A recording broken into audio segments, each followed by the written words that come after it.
மீன் தண்ணி இறங்குற தாவல நல்லா பெரிய பெரிய மீன் இருக்குன்னு சொல்லிக்கிறான். வாங்க வலைய போட்டு பார்ப்போம் எவ்வளோ மீன் உள்ள போடு போடு போடு புடிச்சுருந்தாங்க. நல்லா சைஸாக இருக்குன்றான். கீழே தான் தண்ணி இறங்குற தாவல ஃபுல்லாக மீன் இருக்கு. இருக்குது பொறுமை பொறுமை பொறுமை பொறுமை.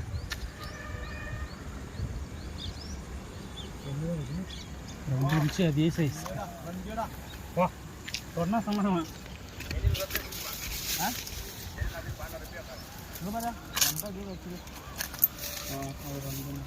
தம்பி இறங்கிடலாமா?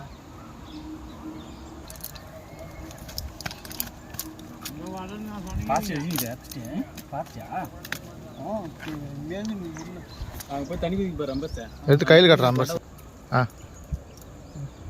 6 கிலோ பாருங்க, டத்த சைஸு. ம்